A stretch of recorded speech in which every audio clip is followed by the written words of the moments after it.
Thank you, everyone, for being here in person. And just again, to echo what Sam has said, this meeting or this particular session is recorded and will be made available on our website. Okay. So again, as Sam mentioned, once you get a genetic report with a diagnosis back, the first thing clinicians are asked to do is to find existing targeted therapies. Is there anything that specifically treats this diagnosis? And if you remember from the first part of this talk, only about 5% of rare genetic diseases actually have a targeted therapeutic. The second question you might ask is there literature support for another drug that we could give to this patient that seems to have an impact? And then finally, are there ongoing clinical trials? So these are the low-hanging fruit. These are the things that have high potential for helping your patient right now. Supposing there's nothing there, the next route that you might think about is classic new drug development. And as many in this audience may be aware, that is a very slow, very, very expensive process. On average, it costs about $2.8 billion to bring a new small molecule drug to market, and 12 or more years in development, which is really not feasible for patients with rare disorders that need a treatment immediately.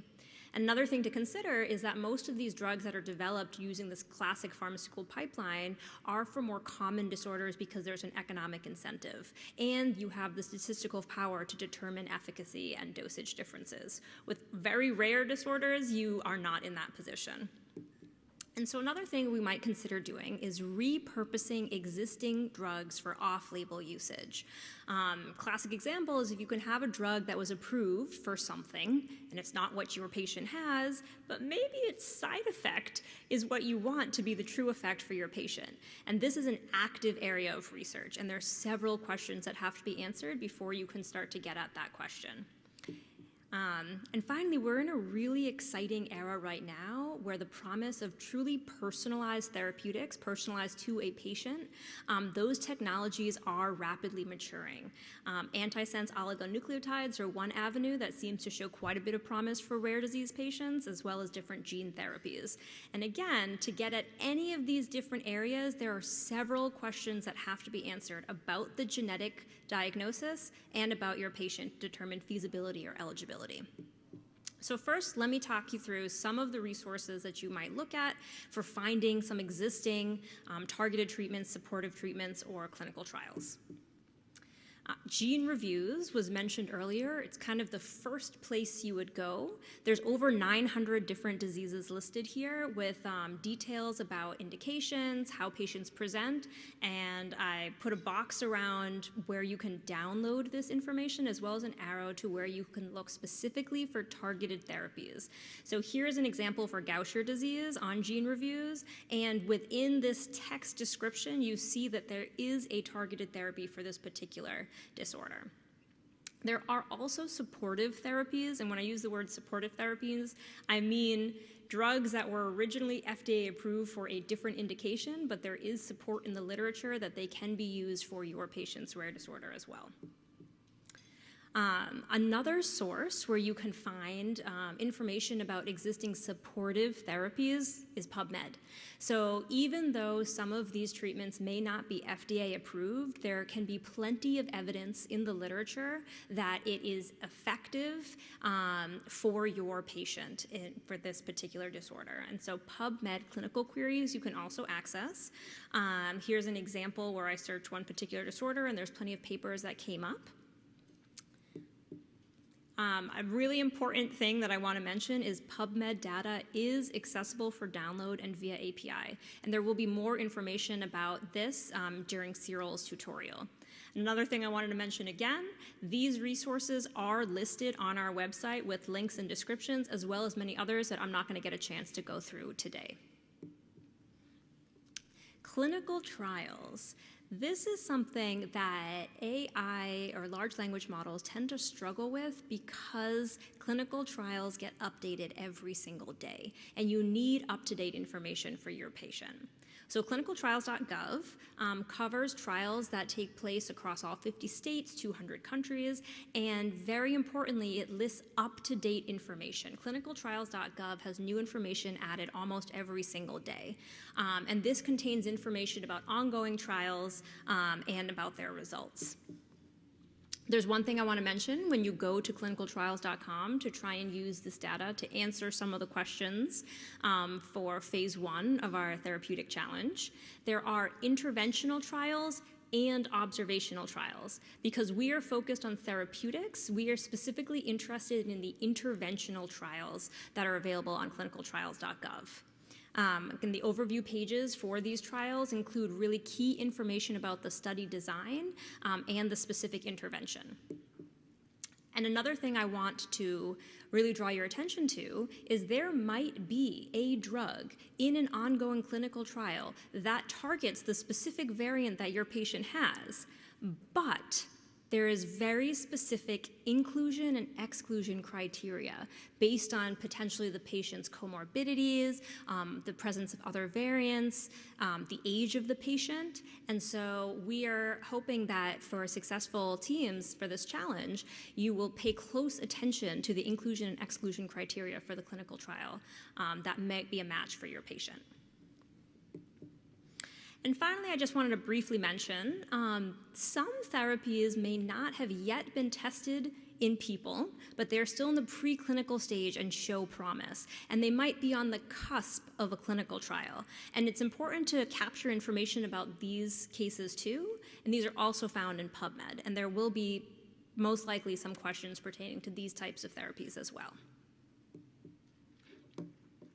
Again, PubMed Central provides bulk download and API access, so you can get this up-to-date literature through this resource. And Cyril's talk momentarily is going to focus on other public resources and describe how you might be able to interface with this data source using large language models. Okay, so we're back to this.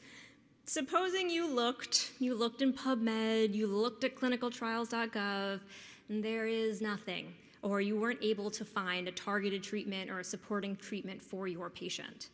The next avenue you might go down is, can we repurpose some existing drug to treat this patient? But in order to answer that question, you need to know quite a bit of information about drugs, their impacts, their targets, their pathways, and you need to know information about the gene that you're actually targeting. And so those types of questions can be answered using some resources that are specific for drug repurposing. I think the largest resource that I know of that includes information about specific drugs, their protein targets, their gene associations, their disease indications, and how they interact with each other is DrugBank. This particular screenshot, I've hovered over where you can access the API or download information from DrugBank, which is available for academic users for free, and I believe is also available for commercial users with some stipulations. Another thing that's important that DrugBank contains information about is which single nucleotide variants or polymorphisms might be relevant for the drug activity. And that would be information that you should pay attention to for this particular challenge. Pharos is another platform that contains excellent key information for drug repurposing. It's supported by the NIH. And this site provides information about protein expression, gene function, interactions between different proteins, and how druggable they are. And this contains a lot of extra information that may not be present in DrugBank, which is very drug specific. Okay. And I wanted to make the point here. Drug repurposing, right? Finding existing drugs that you could potentially apply to your patient, even though they're not indicated for that patient. This is a very active area of research. There are several different methods that have been developed looking at knowledge graphs and looking at other information to try and identify these drugs. And so just to clarify, the scope for this challenge is really, it's information retrieval. Are you able to accurately pull out the information that is necessary to start asking other questions about drug repurposing? Okay.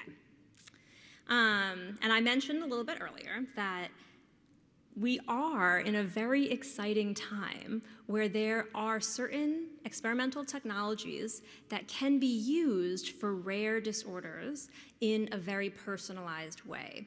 So I've talked so far about existing targeted therapies. We know that those don't exist for the vast majority of rare disorders, and the information that might be necessary to determine which currently approved drugs could be reused for your patient. But there are technologies, including antisense oligonucleotides and gene therapies, which can really target very specific variants in a pretty efficient way. Okay, so just briefly, what are these two technologies?